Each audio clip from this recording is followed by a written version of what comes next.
Good morning. Just as I told you guys yesterday, or the other day, sorry, not yesterday, Monday, we are going to be starting a big narrative tomorrow. We're going to start some spooky narratives. But today we definitely need to cover writing hooks. Okay, so what this means is you're hooking your reader in from the very first word. Before I begin, you will need a piece of paper and a pencil. Also, bonus points today. For first period, if Nico A emails me and tells me he heard his name, if Alex B from second period, and from sixth period, let's do Sophia H. If you guys email me and say, Mrs. Dijon, I heard my name, your entire class will get bonus points. Just saying. So Nico A, Alex B, and Sophia H, please send me an email. You guys will need a piece of paper and a pencil, so if you need to pause this video right now and grab that, please do. All right, okay. So once we figure out the structure to build our writing around, or how we're going to organize it, we have to start our writing with a hook. A hook is always going to be the first sentence of your writing, guys, okay?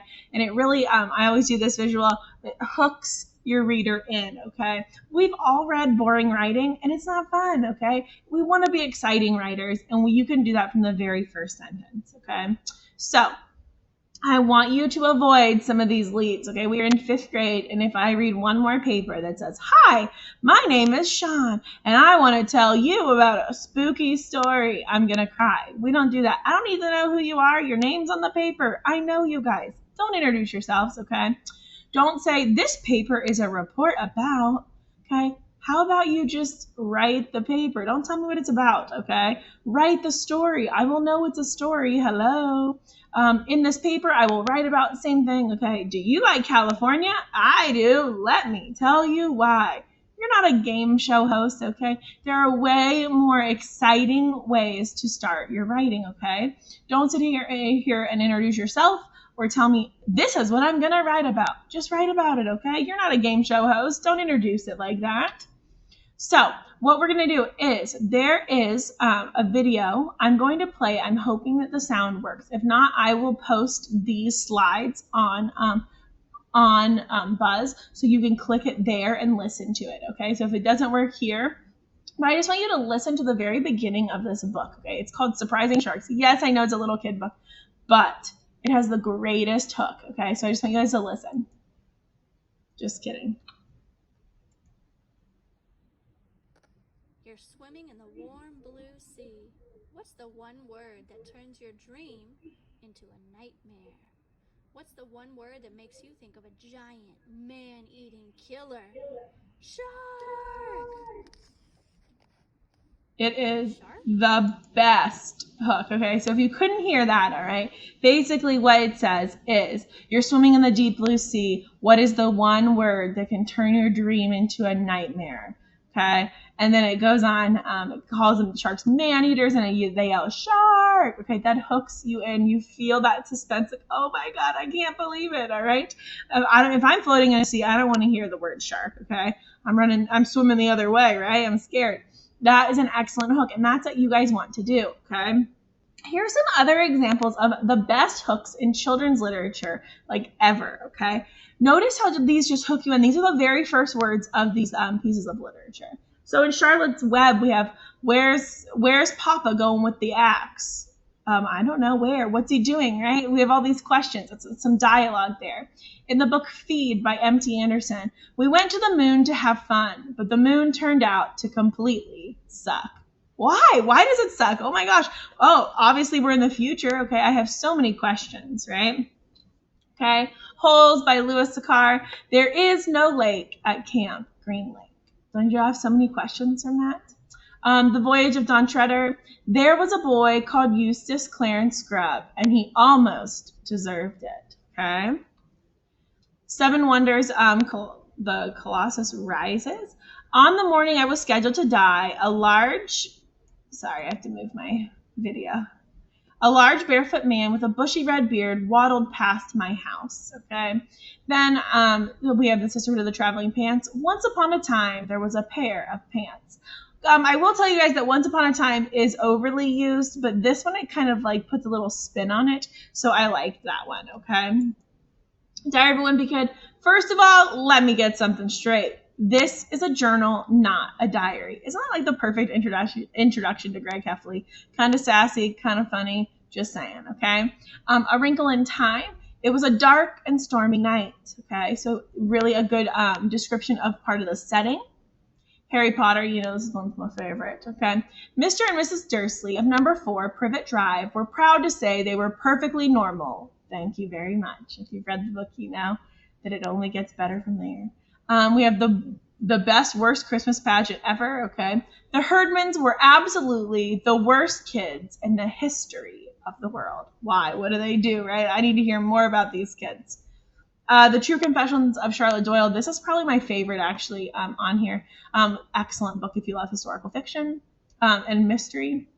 Not every 13-year-old girl is accused of murder, brought to trial, and found guilty.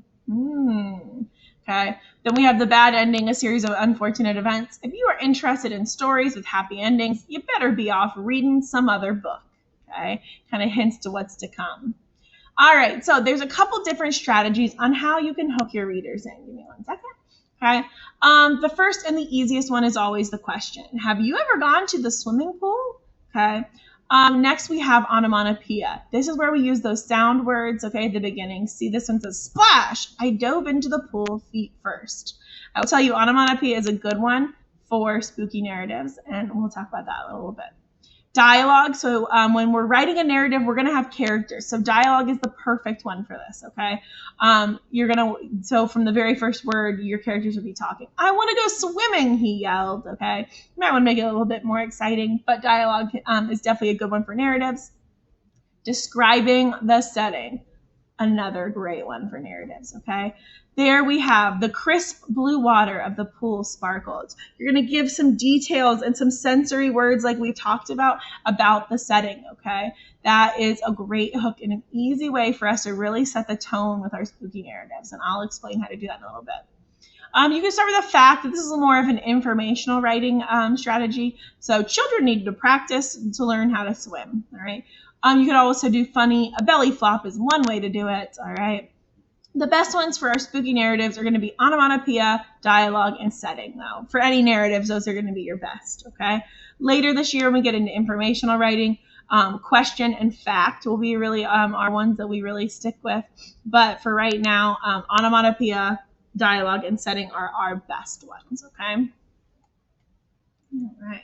So think to yourself, okay, how would you, do you use any of those suggested hooks as a way to catch your reader, or do you use that tired, old, boring lead? Honestly, guys, most of you are just using that tired, old, boring lead. We want to hook our readers in from that very first word, okay? So let's go ahead and practice. This is where you're going to need your piece of paper and a pencil. I'm even going to lean over right now and grab my piece of paper because I'm going to practice along with you guys, okay? All right. So I want you to think of a way that you could hook your reader in when you're writing a story about three friends searching for buried treasure. Like I said before, okay, you might want to write this down.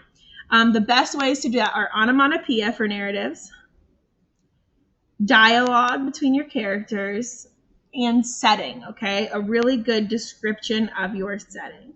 Those are the three that you should definitely use. So right now, I'm going to give you a minute, 30 seconds. You're going to write one sentence that you could start off a story about three friends searching for buried treasure, okay? I'm going to write a couple, and then I will share mine with you.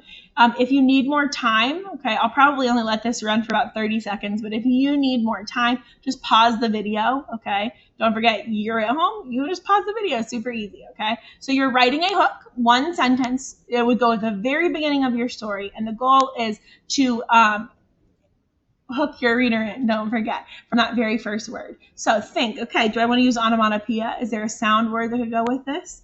Is there dialogue? Okay, or can I really describe the setting? Okay, I'm going to let this run for about 30 seconds, and I'm going to write one. You guys do the same.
All right, I'm gonna let it go for 25 more seconds. You go ahead and write yours, and then I'll go over mine.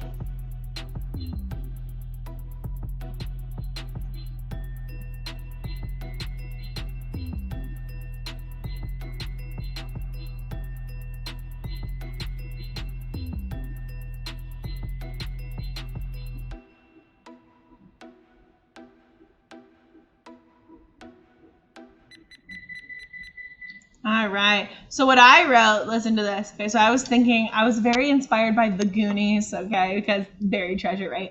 Okay. If you've never seen that movie, it's a good one. So I put, the three boys ran out of the cave, their faces covered with dirt, breathing deeply. Had they really just found a treasure map? Okay. So I thought, how would I want to start? Okay. I want it to be exciting. Okay. So I wanted to set the tone. I described really the setting and the characters in there. Okay. And then I also ended it with a question. You can do that too, okay? Don't be afraid. I know that we talked about setting description, but you can also really describe the characters as well. That would be a great hook, okay? All right, let's practice one more. We're going to write a hook for a story about living on a spaceship in the year 2305, okay? 2305. All right, remember, 1 to 2 sentences. Onomatopoeia, dialogue, and setting are going to be the easiest ones to use with our narratives. I'm going to try dialogue this time, I think, okay? And you're living on a spaceship, so you definitely want to make that clear, all right? All right, 1 minute, 30 seconds, go.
All right, I'm going to pause it there. If you need more time, just pause the video, okay? But I don't want to waste your time either if you've already got yours. So what I put, I wanted to use dialogue this time, so I remembered all my quotation rules that wonderful Mrs. Nugent taught me a couple weeks ago, okay? But I put, I love it when we fly this close to the moon, sighed Sarah as she looked out the window of the spaceship, okay? So again, you're like, oh my gosh, where is she? She's on a spaceship? Tell me more, right? Okay, hook your readers in from that very first word. Your show it today, okay? There are 3 multiple choice questions for you to answer on there. I want you to imagine you're writing a spooky story. You might want to write this hook down so you have it for tomorrow. I'm just going to give you that clue. You really want to grab your reader's attention on that very first hook, okay? That very first sentence, all right? I want you to write 1 to 2 sentences that will hook your reader in. Guys, onomatopoeia, dialogue, and setting are going to be the best ways to do that, and it's going to be the easiest, okay?